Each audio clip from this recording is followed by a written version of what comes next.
Hey, what's up, everybody? Well, we got 9 people on already. Kenneth, Dr. Jan, Drew, Marjan. Hi, Sherry. How you guys doing? Pretty good. How are you? Hey, doing well. Does anybody have any questions or want to ask anything or talk before we get started? If not, we'll just give it about a minute or two, and then we're going to get ready to rock and roll. So, obviously, today's about tax time, how to get accountants, CPAs, tax preparers to send you business. My goal for everyone that listens to this is within the next 7 days, okay, to get a deal from all of or one of the people mentioned on this screen. So whether it's your own accountant, your own CPA, a friend that does taxes, your H&R Block or tax franchise, within walking distance from your house or in your town, feel free to walk right in there and start asking and getting business. If you do this, you're going to put money in your pocket pretty quickly. So we are going to go ahead and get started. We got 10 people on already, so there's no reason to wait. Anyone that trickles in can go back and watch the recording. So, backstory. In 2008, I was approached by a guy in the Bronx who was developing condos, who owned his own mom and pop tax practice on Tremont Avenue. My attorney referred me to him through a realtor, and I walked into his office on a Tuesday. I walked out of his office Tuesday night with 2 deals.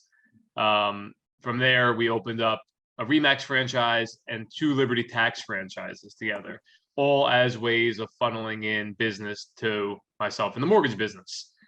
Backtrack, he called me up now in December of 2009. I just recovered from shoulder surgery. He says, "You want to take a ride down to Virginia?" I'm like, "I guess it's December. I'd love to get out of New Jersey." So I hopped in his car and we went down to Virginia to meet with John Hewitt, who founded Jackson Hewitt. I wound up taking my life savings at the time, $63,000, and put it into buying our first Liberty Tax franchise, which we bought the location right on the corner where his tax office was. We grew that tax practice to about 1,500 tax clients, and then opened up a second one on the other side of town in the Bronx to handle a different demographic.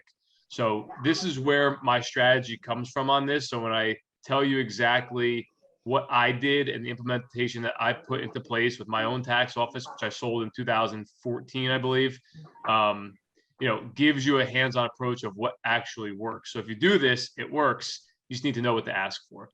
So the first thing is all of these people, work seasonally. So from January 15th, for the most part, to April 15th, that's where they make their entire year's living, okay? Especially the owners of the companies. Now, yeah, you have bookkeeping, other tax-related issues, audits, questions, but the majority of people file their tax returns with these people from now until April 15th. Go give the busiest tax preparer, CPA, accountant your business so they then give you more business for supporting your business, all right? So you need to walk in, hire the person, talk to them, do what you got to do, and say, "Look, I'm going to give you my business, but I expect you to give me deals in return. Here's what I need you to look for." So on average, there's 111 million people per year that file tax returns, okay? That's as of 2019 because of COVID and everything. 2020 hasn't been reported yet, but that number's only going to go up because everyone and their mother was on unemployment and everyone now qualifies to file tax returns. This is an optimistic number. If you get 0.00001% of 111 million people, you're going to have a lot of loans to handle. Every accountant and CPA wants more business. It's a very competitive business. A lot of people like to file their own tax returns. A lot of people get audited, make mistakes, forget to file a 1099 or a 1098 or a W-2. Now they have issues. Now they wind up in their accountant and CPA's hands, okay? So keep that in mind. Every single person wants more business. The average refund amount is $2,869. This is crucial, but not critical to your success in this. What I tell everyone is the first thing you want to do is figure out what the average price of a home is in your market and tell your accountant, for example, let's say the average price of your home is, $200,000. Just throwing that number out there. Well, $7,000 is the down payment for an FHA loan. So maybe you tell your accountant, "Hey, Anybody that you see getting a refund of $7,000 that doesn't own a home, that doesn't have mortgage interest, here, give them my card. Hey, you should use that $7,000 as a down payment to buy a property. Now, again, whether you're getting a $1,000 refund or a $50,000 refund, these are still great ways to talk to the accountant. The bigger the refund, the more immediate you have as readily available funds to use to purchase real estate. So as I spoke about, again, briefly, I'm kind of fast tracking this for everybody. Take the average sales price in your area, multiply it by 3.5%. You know that that's the down payment requirement. So if the average price point is $500,000 in your market, well, 500,000 times 3.5% is 17,500. You could write that number down, 17,500, put the minus sign, insert your tax refund here, $5,000. Okay, now you need $12,500 to buy a home in your market. It's all about education, but keeping it very, very, very simple for the accountant, for the CPA, or the tax preparer on what is available. Now, ballpark, who knows? It could be $1, it could be $100 million. What is the annual income needed to purchase a home in your market? Set the alert. So if you know that the average price point in your market is $800,000 and you need to make $150,000 a year of household income on average to qualify, right, for property in your area, tell the accountant, hey, any person that comes in here to file their tax returns that makes $150,000 or more that doesn't own a property, because they see if they own a property or not, give them my card. Let's have that discussion. Now you become the expert advisor on strategically showing someone who's a high earner that doesn't own real estate really how simple it is to purchase a real estate with a low down payment mortgage, or they might have money, they just don't know or never thought about buying a property, or didn't have the right guidance, or never got that push that they need. Make the accountant give them a push. This is the biggest mistake people make, especially with rising interest rates, which, hey, it is what it is. This is my specialty. This is why I'm sharing it with you. You need to break down the interest deduction tax benefits from owning a home. Okay. So somebody says, hey, I'm paying $3,000 in rent. I really don't want my mortgage to be $3,000 or more. And I'm like, well, you understand that if your mortgage is $3,500 and your interest is 100% tax deductible, yeah, you're paying $3,500 now, but after you write all your interest off, come year end, your tax refund is going to go up $10,000. I'm just giving that as an example. So actually, if you take $10,000, which is your increased tax refund, divide that number by 12, because there's 12 months in a year, you're actually picking up an extra $833 per month.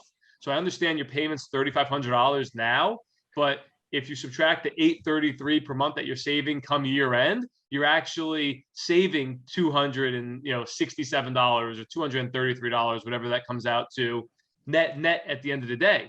But the consumer doesn't know that at all. They don't know about mortgage interest deduction. They never had a mortgage, right?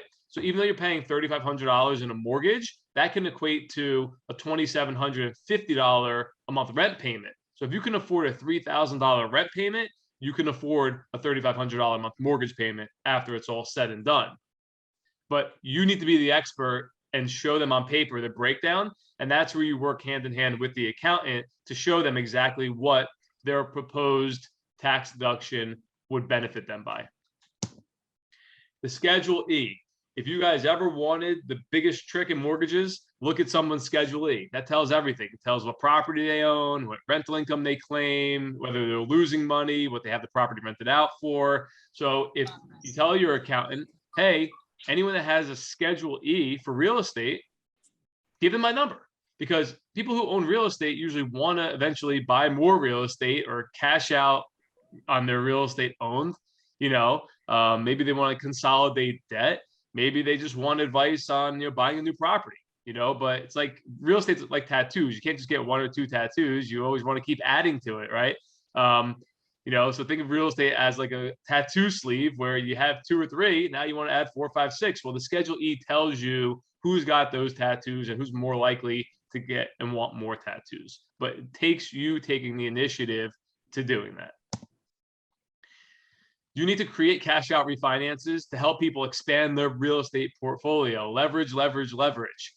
People who have no mortgages on their properties are crazy, absolutely crazy, especially if they are investment properties, because they're paying ordinary income in most cases when they're using their cash flow. But if they put $300,000 or $400,000 cash out in the bank and they have that money grow, by the time you factor in the tax deduction, again, someone else is paying off their debt. Someone else is paying down their loan. Someone's paying their interest, and they're still most likely, putting cash in their pocket at the end of the month. So again, this is for you guys to understand and really perfect, how you kind of approach this with your clients and how you educate your clients. But I'm a big believer in leverage on investment properties, so you're not paying a 40% tax rate on your net income. This is the best advice I can give, with obviously inflation going on. Understand this, everyone's home value is up, right? I understand people don't want to lose their 2% and 3% interest rates. Well, the fact of the matter is this, they're going to have to, right? Or they're going to stay paying 10, 12, 15, 18, 20% on credit cards, and they're probably never going to pay those credit cards off unless they have a lucky life-changing event. Maybe they hit a Super Bowl box. Maybe they, stumble across, some money in a house they buy that, somebody, parked away, but it's very unlikely. All right. So everyone's home value is up. It's your job to show them the net tax benefit at the end of the day of losing their current rate and paying off all the other debt to obtain financial freedom. You have 90 days to clean up. Now, again, what does this mean? Well, tax time is over at April 15th, right? Realistically. So you have February, March, April to go focus 100% on accountants, CPAs, tax advisors, you name it, and get them to give you the money. They have the money. They want to give someone the money, but they don't know how to give someone the money. So you guys need to specialize and articulate your positioning to have somebody, multiple people, send you their clients. People trust their accountants first, their attorneys second. They don't trust the realtors. They probably don't trust their mortgage people deep down. They always trust their accountant, and they always trust their attorney. So focus on the accountant, who probably works with the attorney. Focus on the attorney. They'll get you to the accountant. And at the end of the day, you will have a very solid referral source of business that's very easy. If the accountant refers you, people most likely are not going to shop you. If the accountant refers you, you are an extension of them. So if they trust them, they're automatically going to trust you. So that's it for today. Short and sweet. I want you to take these slides, implement them. Now we're going to open this up to Q&A. If anybody has any questions, strategy, or wants to dive deeper into any slides, let's go ahead and do that.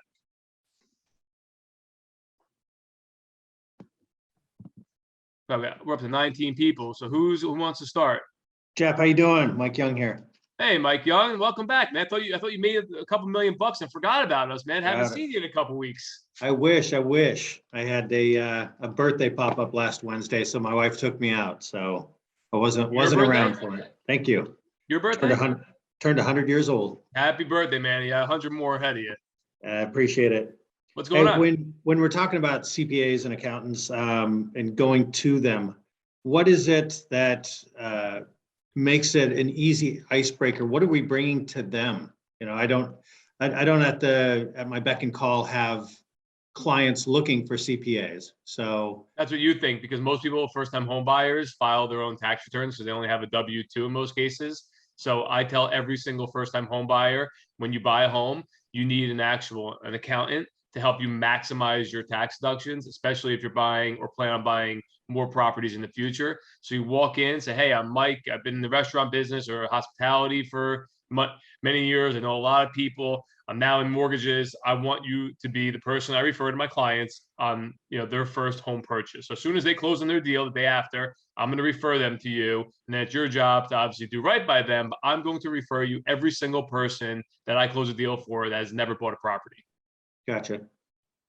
As easy as that. As easy as that just flowed is as easy as you can articulate that. And then you can get even more in depth. Hey, I can refer you to the baker. Hey, I can refer you to my mechanic. Hey, I can refer you to my dentist. At the end of the day, everyone wants to not pay taxes, right? Right. So everyone wants the strategy or the advice to not have to pay as much taxes. Got it. Cool. Who's next? Sherry, I see you downloading all the information over there. Just kind of taking it all in. really don't have any questions just yet.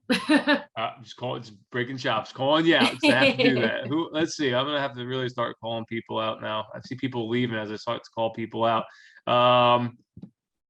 Maximo, what do you got for us today? Did you ever come up with that sound that we needed? If you're in your pajamas, don't worry about it. There he is. I adopted a puppy over the weekend. That's why I kind of muted out and did no video today. He's right here kind of having a fit. All good, brother. All good. What's up? But I got your sound here. There you go. All right, there you go. We need that. There you go. Perfect. I like it. Yeah, really no questions today. This is a good one because I've gotten a lot of business off of the whole accountants, CPAs, financial advisors thing. One big thing I know, everybody talks about the whole college, don't go to college these days. A lot of my CPAs and financial advisors are friends from college, school business together, played sports together, things like that.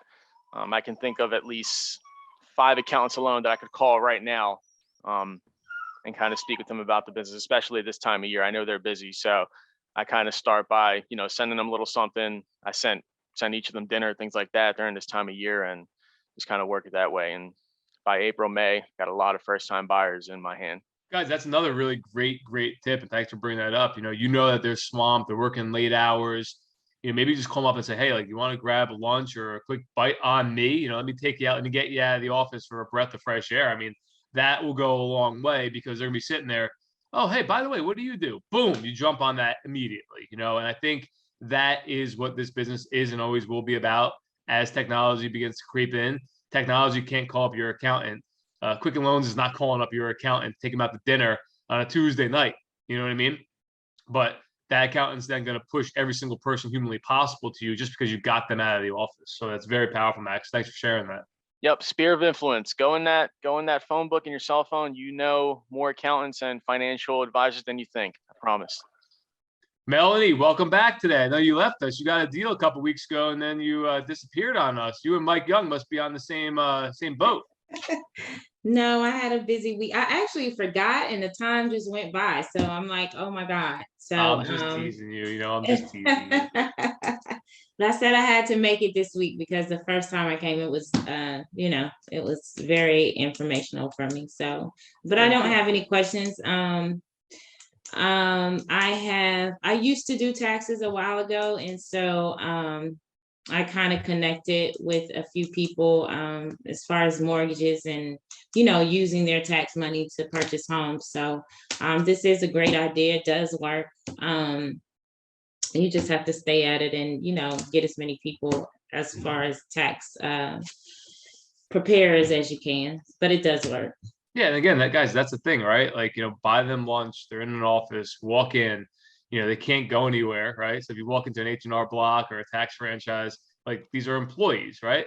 Like, buy them all lunch and just tell them, hey, if you have anyone that meets these hurdles, makes $150,000 a year, is getting a $10,000 refund, whatever credentials that you come up with for your marketplace, they can't go anywhere, right? So you're kind of like beating the system where like you're approaching them on their turf, but like they're confined behind a desk. But like, stop by, bring some food, bring a drink, educate them, and then keep it moving, And it's just so easy, and that's the name of the game. And during tax season, maybe you do this, 3 days a week. Most people follow the tax returns that walk into tax offices on the weekends because they work during the week. It's a little bit different today, right, with COVID and stuff and all that nonsense. But like maybe Tuesday, Thursday, Saturday, you're stopping into 1 to 2 tax offices around town, or going into a corporate center that has a CPA firm and just, again, bringing donuts, dropping it off. But like these little things, I can't tell you how far of a way they go. People want to be talked to and interacted, but they also want to feel great. So, if they have a client that they really like and they refer you, they feel honored to refer you because now they're the expert, right? Even though you're the expert, they're referring you and you're going to make them look good. And that's all about like how you keep, the circle of business flowing back and forth and like the level of retention. If someone refers me somebody bad, I'm probably not going to do business with them. If someone refers me somebody great, I want more great referrals from them, and I think that's the mindset you guys have to have. Who else is on here today that I want to hear from that I haven't heard from before? Renee, Manjala, who else? Hi, Jess Rivero. How are you?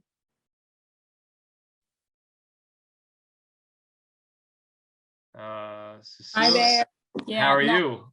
good, Nice to good. meet Happy, you. nice to meet you. Happy to connect here. This is great information. Thank you. Do you have any questions or anything you want to ask? I think this is your first time on here, right? Correct. Yes. No, no questions. I just think it's great, especially where I am that, in the part of the process where I am, I'm looking for leads. I just started this 3 weeks ago. So this is fairly new and this is a great way to, collect leads. So this is great. So go back if you haven't watched the prior videos, definitely go back and watch the prior videos, but I don't want you necessarily to collect leads. I want you to start building relationships, right? Okay. Collecting leads accumulates a lot of dust and a lot of clutter, Okay. right? Little mindset shifts. I want you to build relationships. So start Mhm. maybe collecting names, right? And then start Mhm. filtering them out between relationships you want to pursue and relationships you don't want to pursue. And then very quickly, you'll see much more successful results. A lot of people treat this business like a collection or a hobby, where it's a Mhm. business. You're in this business to earn, make a great living for yourself. And if you have a family, and lead a very good quality of life, right? That's my personal opinion. I want you to, like, how do I say this? I want you to put your uniform on and go out there and Mhm. just go kick ass. Go get business. You have the ability to go get business. Just go ahead and do that. And sometimes don't always be so nice. Go out there and take what you think you're deserved. Got it. Thank you so much. You're welcome. Thanks for coming. Very Hopefully, helpful. hopefully we'll see you next week as well. Yes, yes, yes. So this is every Wednesday? Every Wednesday, 12 o'clock. I look forward to this probably equally as much as anything else. So yeah, it's every Wednesday, 12 o'clock Eastern time. Got it. Okay, perfect. Great. Thank you so much. Thanks for coming. Mhm. Who's next, guys? Who do we have to call? I want to hear from some people. Ariel, Drew, who else? Anybody? I have a quick question. Just because we do, like, I'm fairly new to the industry as well. I'm probably coming up on 2 years in a few months. So I don't have a lot of connects as far as accountants and CPAs and tax advisors. I mean, I have my own I can clearly reach out to. But as far as like reaching out to or trying to get names of people in those professions, like how would you go about it? I know I do a lot on social media, but are there other ways or are there strategies on social media that we should use, should not use? So everyone's different, right? I'm gonna tell you what just like came to me, and I don't do this. I'm semi guilty of it, semi just not interested in doing it. I try and keep my social media very educational, right? Not salesy. Like I almost tell people, like, I don't want to do your deal, but like here's the fact if you're interested in doing this deal, right? I would say call up 10 people that you know, like, and trust, that also hopefully know, like, and trust you, and ask them who does their taxes, right? Everyone you talk to does their taxes. So Right. like get a personal referral from someone that you know that's giving someone business. Be like, hey, Ariel gave me your name and number. She said you're great at doing taxes. I want to talk about you potentially doing my taxes and maybe how I can help your clients. Right. Okay. I mean, that's like when I say like taking candy from a baby, like that's so easy, right? The accountant's gonna feel like they just took a shot of crack because now they have a new client. Ariel referred me, so like, oh, that's so great. Ariel referred me. Now this person's in debt to you, so now they have to help you not only do your own deals, but then send you business and support your business. Make sense? Okay. So I would try that out with like 10 people and then see how you go from there. And then I would also Google, like, where do you live? Where are you from? Indianapolis, Indiana. Ooh, Colts. My buddy actually plays for the Colts. Are you a Colts fan? Of course. So Isaiah Rogers, he's your kickoff return guy. I actually have an endorsement. Very cool. Yeah. And my godson lives in Muncie, so Okay. I'm not familiar with Indiana. But so what I would say is the Google, like, Indianapolis is obviously a very big city. Google CPA firm Indianapolis, tax accountant Indianapolis, estate attorney Indianapolis, And like, I'm sure Google will spit back more results than you have, time in the day. Yeah. And I would even go and say, like, maybe you start reaching out to them based on their reviews, or based on Okay. like their stars, but like at the end of the day, that's like smart strategic prospecting. That's what I used to do with real estate offices back in 2007 and 2008. I would just literally go on Google, search them, and then go to MapQuest and like put the address in and like put in my like Mhm. portable navigation system and go. So I encourage you to do the same thing for accountants. Okay. Awesome. Thank you. You're welcome. Thanks for joining us today. Yeah. Who's next? Mark Lawrence, I see you chomping at the bit over there. What do you got to add? Come on, be my co-host today. I should be honored and lucky. Still Mark Lawrence, longtime friend of Jeff's actually, and we've worked on a lot of business together. I'm in the title insurance industry, so if you have any questions about title insurance, certainly reach out to me. Happy to answer questions. It's an area that not a lot of people know about. But as far as marketing, which Jeff is really, awesome at, I enjoy reading his stuff during the day. I think I go on actually. He's one of the few people I always look for what his commentary is, and it's educational. He's right. He never necessarily says, "Hey, listen, I do mortgages, use me. I think people tune that out after a while. Instead, he says, he'll say stuff like, why pay? Like yesterday, I actually spent 10 minutes watching his video of why you don't pay off your mortgage. You don't make that extra payment. You put it in the market for 10%. That was smart and educational. And I think I knew the answer to before, but I still wanted to hear him go through it because I always learn something from him. He shares his knowledge, which I think is something as you guys, start off and learn different things and in the business, sharing your knowledge with the public, is encouraged. And that's what they're going to look to is, look at you as someone knowledgeable who, has the answers that can guide them. And Jeff's done a great job over his career of really being that person that, and sometimes sometimes it's part his opinion, but, he takes the position on it. And, he probably has his disclosures. It's not financial advice. This is how I feel, and he's probably right more than not. So, I think he does a really good job at being an educational source on social media and obviously just doing this stuff and educating other loan officers on how, things he's done in the business that have been successful, he shares. And I think a good professional does share because it comes back to you. I've found that too. I've built, my business in the title insurance world for the last 15 years, primarily by giving more than, I get plenty back and I can make a decent living, certainly now on title insurance, but really, and making, valuable introductions and not just accountants.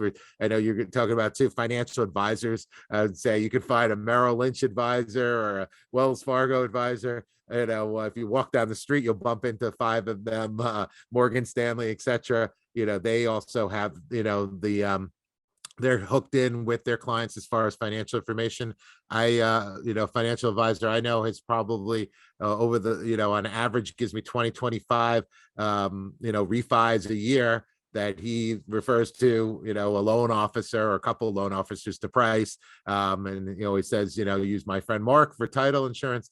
And they listen to him because he's looking at their financial picture. So certainly anybody, that they trust, also, family attorney, trusted estates attorney, matrimonial attorneys actually coming out of divorces. Oftentimes, 1 or 2 of the ex-spouses, need financial advice, or there's a home that's going to get sold. So there's definitely lots of different ways. More people you talk to and get to know, not sell, but listen to what they do, see where you can be helpful to them.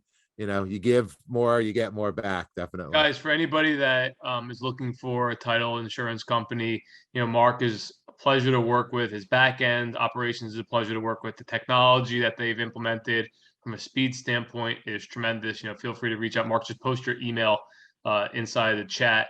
I highly recommend you form a relationship with Mark. Mark has a lot of contacts, so if you're looking for anybody in any space, in any field, he's a very good resource for you guys to have. And, again, he's great at what he does. That's why he's obviously on the call. That's why I sent him, pretty much all my business, both residential and commercial. So if you're new, you definitely want to lean on people that can help you, take your career to the next level, but also know when you give Mark a title order, that's one less thing you have to worry about. There's nothing that you have to worry about right now on deals.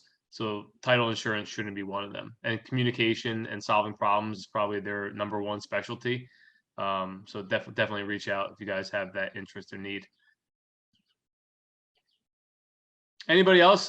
Drew, anybody else have anything to say or add or ask or ideas? Cecilia? Yeah, hi Jeff. Nice to meet you on here. Nice to meet Nice to everybody. meet you as well. Thanks for First joining. time joining the group. My question is, let's say we go and approach those CPAs and attorneys and whatnot, and they said, oh, we already have somebody to work with already, and we're very happy with them. So how do we overcome that kind of, situation? On to the next one.